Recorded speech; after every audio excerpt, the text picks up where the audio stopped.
நமஸ்காரம். உங்கள் அன்பிற்கும் அபிமானத்திற்கும் வித்யாபுத்திர வி.ஆர். ராஜா குளத்தூர் பேசுகிறேன். ஸ்ரீ மாத்திரை நமக.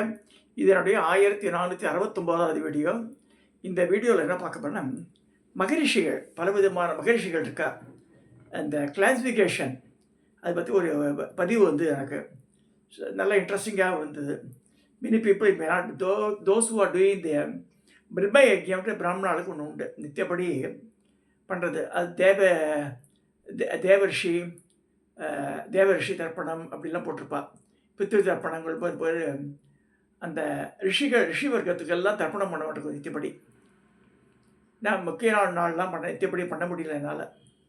ஒரு மேட்ரு ஆஃப் ஒரு 10 minutes தான் ஆகும். அது பிரம்ம யஜ்யம்ன்றது 10 நிமிஷத்துக்கு மேலே ஆகாது. ஏன்னா அது ஒரு இன்ட்ரோடக்ஷன் பேஜ் ஆட்டம் ஒன்று இருக்கும். அதை முடிச்சுட்டு வெறும் தண்ணி தான், எள்ளெல்லாம் விடணும் அவசியம் கிடையாது. தாம்பாளம் வச்சுட்டு கிண்டியில் தண்ணியை வச்சுட்டு பக்கத்தில் ஒரு சொம்பில் தண்ணி எடுத்து வச்சு பண்ணணும். ஸோ அது பண்ணுற வாழ்க்கை இதெல்லாம் மனப்பாடமாக தெரியும், இந்த ரிஷிகள் பேரெல்லாம். மற்ற வாழ்க்கை கொஞ்சம் கஷ்டம் அது. ஸோ இருந்தாலும் இந்த கிளாசிஃபிகேஷன் ஆஃப் த ரிஷிஸ் யார், அவரை எப்படி பாகுபாடு படுத்தியிருக்கான்னு பார்த்து, அதாவது ராஜரிஷிகள் இருக்கா, தேவ ரிஷிகள், ராஜரிஷிகள், அது மாதிரி பிரிச்சிருக்கா. ஸோ அந்த பிரிவை பார்க்க போகிறோம் இன்றைக்கி ரொம்ப. So very very important topic இது. ராஜரிஷி, தேவரிஷி, பிரம்ம ரிஷி 3 விதமாக பிரிச்சிருக்கா. உதாரணமாக ஜனகரை ராஜரிஷின்னு சொல்லுவாள். ஜனக மகாராஜா சீத்தையை வளர்த்தார் இல்லையா, அவர் ஜனகரை ராஜரிஷி. ஸ்வயம்பாவனு மனு ராஜரிஷி, ராஜாக்களாக இருந்து அந்த ரிஷி. இவர் விஸ்வாமித்திரே ராஜரிஷி. கௌசிக மகாராஜா ரிஷியாக மாறுறார். பிரம்ம ரிஷி வசிஷ்டபாயால் பிரம்ம ரிஷின்ற பட்டத்தை வாங்கணும்னு ரொம்ப கஷ்டப்பட்டு நிறைய இடர்பாடுகள், ஒவ்வொரு தடவையும் வாஸ் டிஃபீட்டட். கடைசியில் ஒன் யார், விஸ்வாமித்திரர். அவர் தான் காயத்ரி மந்திரத்தை கண்டுபிடிச்சது, ஏற்படுத்தியிருந்ததே அவர் தான். ஸோ இந்த மாதிரி இவாழ மகரிஷிகள்லாம் லோகத்தில் ஜனங்கள் நல்லபடியாக இருக்கணுன்றது தான் நிறைய பண்ணியிருக்கா அந்த காலத்தில் அவள். ஸோ அதனால தான் பிரம்ம யஜ்யத்தை பண்ணணுன்றது. பிரம்ம யஜ்யம் பண்ணிட்டா பல நம்ம சங்கடங்கள்லாம் போயிடும். நித்தியப்படியே மேட்ரு ஆஃப் 10 minutes கூட ஆகாது. அது சந்தியாவந்தனம் பண்ண உடனேயே இது பிரம்ம யஜ்யம் பண்ணிட்டா ஈஸி காத்தால். இப்போ பாருங்க, ரிஷிக வர்க்கம் 3 வகைப்படும். ராஜரிஷி, தேவரிஷி, பிரம்ம ரிஷி. இது எங்கேருந்து எடுத்துக்கான்னா பாகவத புராணத்துலேருந்தும் பகவத்கீதையிலேருந்து எடுத்திருக்கா.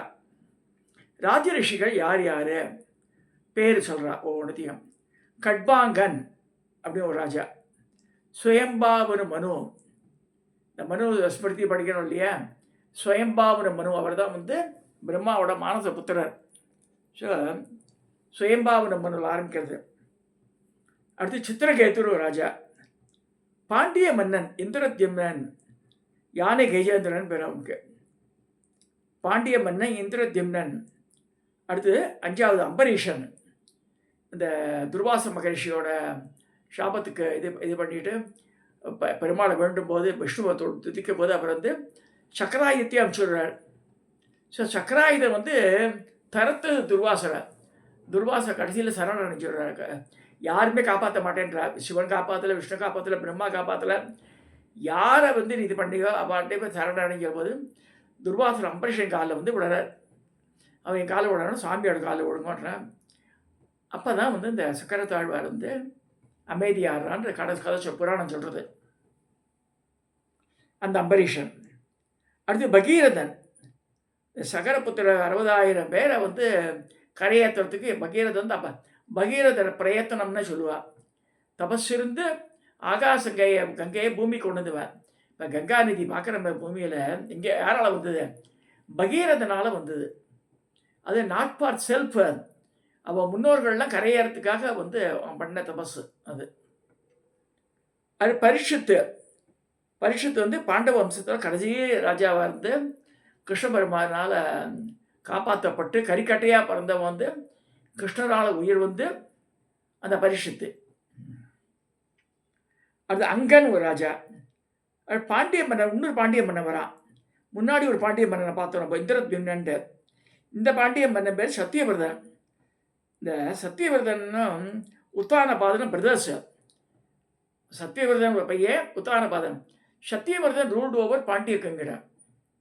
அவன் சத்தியவிரதன் தான் வந்து சந்தியாவந்தனம் பண்ணிட்டு இருக்கும் போது வைகை நதி கரை ஓரத்தில் அது ஒரு மீன் வந்து கையில் வருது. அதை எடுத்து பார்க்குறான். அது சொல்லி என்னை வந்து உனக்கு கமண்டலத்தில் விட்டுக்குவான்றது.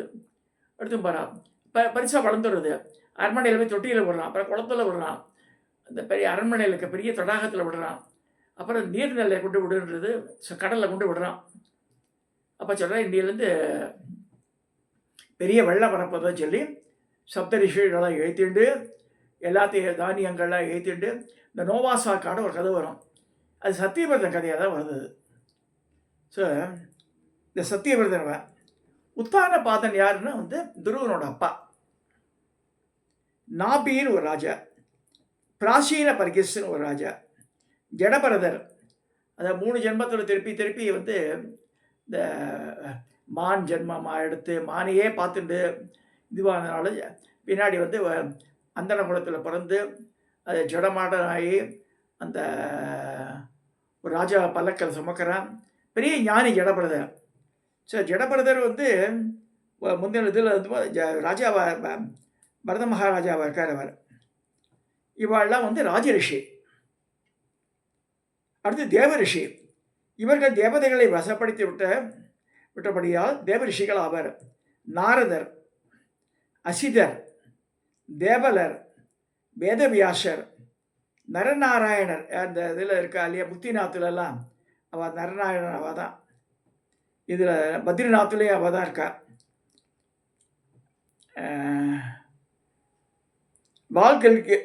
வால்கல்யர்கள், கர்தமர். கர்தமர் வந்து தேவகூத்தியோட ஆத்துக்கார். பர்வதர், வத்சரர். இந்த 9 பேர் வந்து தேவரிஷிகள் வரலாம். ஆதாரம் வந்து வாயு புராணம், ஸ்ரீமத் பகவத்கீதா. அடுத்து பிரம்மரிஷி. இவர்கள் 7 பேரும் பிரம்மாவின் மனதில் ஊற்றியவர்கள். இவர்கள் சப்த ரிஷிகள் எனப்படுவர். இவர்களின் முதல் மந்திரமான சுயம்பாவன மந்திரத்தின் சப்த ரிஷிகள். அது ஒவ்வொரு மன்மந்திரலையும் ரிஷிகள் மாறா. இவர்கள் ஒவ்வொரு மன்மந்திரலையும் வெவ்வேறானவர்கள். இவர்கள் வந்து ரிஷிகள் கோத்திரம் ஏற்பட்டன. முதல்ல இருந்தவாது மரிஷி, ஆங்கிரசர், அத்ரி, புலஸ்தியர், புலகர், கிருது, வசிஷ்டர். இந்த 7 பேர் சப்தரிஷி. இது சந்தியாந்த மந்திரத்தில் வந்து அத்ரி, பகு, குஸ்ஸ, வசிஷ்ட, காசிப, ஆங்கிரச, கௌதமன்னு வரும். ஸோ அது ஒரு மன்மந்திரத்தில் வருது. இதுக்கு ஆதாரம் வந்து வாயு புராணம், பகவத்கீதை, மகாபாரதம், ஹரிவம்சம், கூர்ம புராணம். இந்த ரிஷிகளுடைய படங்கள்லாம் கொடுத்துருக்கா. சப்த rishis, 7 great sages, the celestial rishis who guide humanity through the divine wisdom and spiritual knowledge.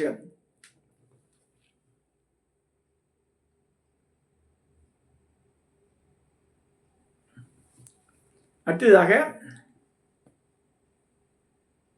the 7 great sages, Saptarishi, Vasishta, Vishwamitrar, ஆங்கிரசர், Atri, Bhrigu, Pulastya and Marishi, the celestial rishis who guide humanity through their divine wisdom and spiritual knowledge.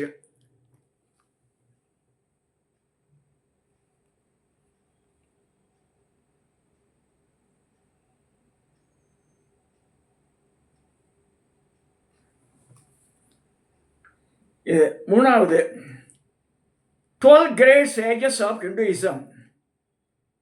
யாருன்னா இதில் ஆரம்பிக்கிறது விஸ்வாமித்திரர். அது முதல்ல பிரகஸ்பதி, சுக்கராச்சாரியார், விஸ்வாமித்திரர், வியாசர், கபிலர், அப்புறமா வந்து அகஸ்தியர், காஷ்யபர், பராசரர், வசிஷ்டர், பிருகு, துர்வாசர், பரத்வாஜர். 12 ரிஷிகள்.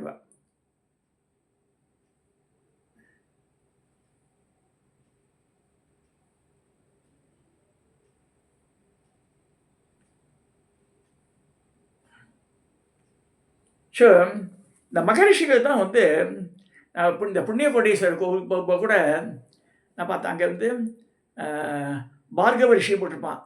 பிருகுவுக்கு பேர் தான் பார்கவர். பார்கவ கோத்திரம்னே பேர் ஆக்சுவலாக பிருகு. அப்புறமா வந்து அதனால் மகாவிஷ்ணு வெட்டி ஓய்ச்சினால அப்புறமா அழுது தவம் 1000 வருஷம் தவம் வந்து மகாலட்சுமியை பொண்ணாக பிறந்து பார்கவி அப்படின்னு பேர் பார்கவரோட பொண்ணாக பிறக்கிறாவோ வந்து மகாவிஷ்ணு கல்யாணம் பண்ணிக்கிறா. மன்னிப்பு கேட்டு அது மாதிரி ஆறுது. ஸோ அந்த பார்கவ மகரிஷியோட இது வந்து அங்கே இருக்குது. இங்கே கோட்டக்குப்பம்ன்ற இடம். இதில் காரனோடைய பிரிட்ஜ் மேலே ஏறி எருமவட்டிப்பாளையத்துக்கு முன்னாடி கைகாத்தம்மன் ஒரு ஸ்டாப்பிங் ஒரு இது வருது, ஒரு ஜங்ஷன். அங்கே ரைட்டில் திரும்பினா 30 அடி ஆழம் உள்ளே இறங்கி இந்த கொசஸ்தல ஆறுக்கு நடுவில் ஒரு மேடு. அந்த மேடில் இந்த கோவில் அமைஞ்சுள்ளது. அங்கே வந்து சாயந்தர வேளையில் ரொம்ப ரம்யமாக இருக்க இடமே. அங்கே வந்து பார்கவ மகரிஷியும் பராசர மகரிஷியும் ரொம்ப அழகாக அவள் சிலை வடிவம் தான் அவ்வளோ பவர்ஃபுல்லாக விளங்குறா. அவள் அங்கே வந்து அவள் 2 பேரால் பூஜை பண்ணப்பட்ட அந்த லிங்கம் தான் புண்ணியகோட்டீஸ்வரர் அன்னபூரணி. அன்னபூரணி லேட்டர் பிரதிஷ்டது. பட் புண்ணியகோட்டீஸ்வரர் வந்து இவாள் இந்த 2 ரிஷிகளும் வான மார்க்கமாக வந்து இந்த கொசஸ்தலை ஆறில் இறங்கி அவள் வந்து சிவ பூஜை பண்ணி அங்கே சில நாள் தங்கி அங்கே சதுரபீட ஆவுடையார் ஒன்று தெரிஞ்சுங்க. எங்கே போனால் சதுரபீட ஆவுடையார் இருந்தால லிங்கத்தில் ரிஷி பிரதிஷ்டை ஆர்ஷலிங்கம் பேர். ரிஷியால் பிரதிஷ்டை பண்ண லிங்கங்கள்லாம் சதுரபீடமாக இருக்கும். அதை பார்த்து சொல்லிடலாம். நம்ம பெரிய பிரம்மாண்டமாக இருக்காது, ராஜாக்கள் கட்டிந்து அவள் தான் சாப்பாடு போட முடியும் அந்த லிங்கத்துக்கெல்லாம். பெருசு அதனால் விக்கிரகங்கள்லாம் கூட பெருசாக வச்சுக்காதவங்கன்னு சொல்கிறா. அதில் பூஜையில் பூஜை நமக்கு 6 இன்ச்சுக்கு மேலே வேண்டாம் மேக்சிமமே. ஏன்னா அதுக்கேற்ற உணவு நம்ம பரிமாறணும். ஒரு மக்களப்பான சாதம் மக்கணும் நித்தியப்படி. அந்த மாதிரி இருந்தால் தான் அது மாதிரி பூஜையெல்லாம் பண்ண முடியும். எங்கள் ஆற்ற இந்த குக்கர்லேயே எடுத்து அந்த பாத்திரத்தை மாற்றி அப்படியே நெய்யை விட்டு கொண்டு வச்சுருவாங்க ஆவி பறக்க. இந்த அந்த விக்கிரகங்கள்லாம் இந்த நம்ம நித்தியப்படி அது ஒன்றும் இல்லை. அது வந்து சாப்பாடு சாப்பிட போகிறதில்ல. அதாவது நிவேதியாமின்னா காமிக்கிறேன். அந்த நான் கொட்டிக்க போகிறேன் முன்னாடி காமிக்கிறேன் உனக்குன்னு அர்த்தம். அந்த இது அப்படியே வந்து அந்த எசன்ஸ் எடுத்துன்றோம் அந்த ஆவியிலேருந்து அது. ஸோ சாதம் பிகம்ஸ் பிரசாதம் அந்த மாதிரி ஆகிடும். ஸோ அதனால தான் பெரிய பெரிய விக்கிரகங்கள்லாம் வச்சுருந்தாலும் பூஜையில் இருந்தால் கஷ்டம். அதெல்லாம் நம்ம வழக்கு கடை ராஜலட்சுமியில் அழகாக வச்சுருக்காவ. கோவிலுக்கு வாங்கி தரலாம். அது போல் பெரிய பெரிய விக்கிரகத்தெல்லாம் ஆற்றுல பூஜை பண்ணுறதெல்லாம் ஒரு அளவுக்கு ஒரு சின்னதாக வச்சுக்கணும். ஏன்னா நம்ம வயசாக எடுத்து வெடுக்கு திருப்பியும் இது பண்ணோம். ஸோ அதை பெருசாக வச்சுக்கிட்டோன்னா பிரச்சனை தான் வரும். கோவிலில் தான் மாதிரி பெரிய பெரிய விக்கிரகங்கள்லாம் வச்சு பண்ணலாம். கிரகத்தில் இருக்கிறதுலாம் சின்னதாக இருக்கணும் சாஸ்திரங்களே சொல்கிறது. இவரோட இந்த ராஜசேகர் சிவாச்சாரியர் ஒரு முஷ்டி அளவுக்கு இந்த அளவுக்கு தான் இருக்கணுன்றா. இதையும் நம்ம பார்க்க வேண்டியிருக்கு. பப்ளிக் பிளேசஸ்ஸு அது ஒரு மடம் அது கோவில் அந்த மாதிரி இடத்துல வாங்கி கொடுக்குறது பெருசாக இருக்கலாம். இப்போ கன்னிமார் ஹோட்டல் போனால் 6 அடி உயரம் 8 அடி உயரத்துக்கு சந்திரசேகர கௌரி இருக்கும். கருநிறத்தில் இருக்கும். அவ்வளோ அழகாக இருக்கும். அந்த முன்னாடி தடாக மாட்டிருக்கும். அந்த ஒரு பெரையாட்டம் பெருசாக இருக்கும். அதில் சந்திரசேகர கௌரி ஹோட்டல் கன்னிமாரா. அது வந்து பேர் பார்த்த கன்னிமாரான்னு பேர் வச்சுட்டு உள்ளே இருக்கிறது சந்திரசேகர் கௌரி இருக்கும். முன்னாடி அந்த கேண்டில் அழுத்தி வைப்பா இந்த கிளாஸ் இது உள்ள கூடு உள்ள. அது அழகாக இருக்கும் பார்க்குறதுக்கு. அழகு தான். அது பூஜை பண்ண முடியும். அவ்வளோ பிரம்மாண்டமானது இங்கே பூஜை எல்லாம் பண்ணுறது. அதனால தான் திரும்ப இப்போ கூட சொன்னான் 58 அடி உயரம் கருமாரியம்மன் சிலை பண்ணி வச்சுக்கான இனி சிலையை பண்ணிட்டு வச்சு போயிடலாம். யார் பூஜை பண்ணுறதுக்கு? அதுக்கு வந்து 1 மூட்டை அரிசி வடிக்கணும் நித்தியப்படி. நடக்குமா பின்னாடி? அந்த அளவுக்கு சாப்பாடு போடணும் அதுக்கெல்லாம். ஸோ தேகங்கள் பெருசாக போய் இப்போ பார்க்குறமே இவ்வளோ குண்டோ ஒருத்தர் இருக்காச்சுங்க. அவளுக்கு திருண்டு கொண்டு சாக்லேட்டை கொண்டு கொடுத்து இல்லைன்னா பொரியை கொடுத்தா அவங்க சாப்பிடுங்கன்னா பார்த்துப்பாள. அதை வச்சுட்டு போச்சுட்டு ஒரு வாயில் போட்டுன்னு போயிடுவாள்.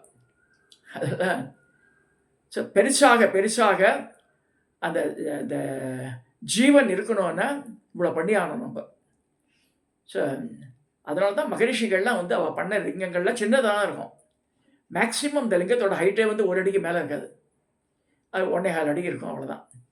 ரிஷிகள் பிரதிஷ்டை ஆர்ஷலிங்கம் எல்லாமே வந்து 1 to 1.5 அடி தான் இருக்கும் உயரம். இதையே நீங்கள் நினைவில் கொள்ளணும்னா விக்கிரகம் வாங்குறவாள்லாம் பார்த்து வாங்குங்க. நிறைய சேர்த்து வச்சுக்கிட்டாலும் கஷ்டம் பின்னாடி. நமக்கு அப்புறமா அது பூஜை நடக்கணும். பூஜை நின்று போயிடுத்துனா அதில் வந்து பாவங்களை கொண்டு விட்டுருன்னு சொல்லியிருக்கு. நம்ம புண்ணியம் சேர்க்க வேண்டாம், பாவத்தை சேர்த்து வச்சு போனால் குழந்தைகள் பண்ணக்கூடாது இல்லையா? ஸோ அது வந்து we should be very careful. Display article வேறு. இந்த புக் ஷெல்ஃபில் கரைஞ்சி அழகாக இருக்குது, நிறைய பிள்ளையார காலத்தில் நிறையா இருக்கும், உள்ள போலாக இருக்கும், அழகு தான் அது. உதாரணமாக இந்த நந்தி இருக்குது, உள்ள போலாக தான் இருக்கும். இதுவே வந்து இந்த மாதிரி நந்தி ஒரு 3-4 நந்தி இருக்குது என்கிட்ட, ஹாலில் இருக்குது வேறு வேறு வேறு. இதுவே வந்து போல்னு சொன்னால இந்த நந்தியினுடைய இது வந்து ஒயிட் மட்டல்ண்டு, இது எம்டியாக இருக்கு.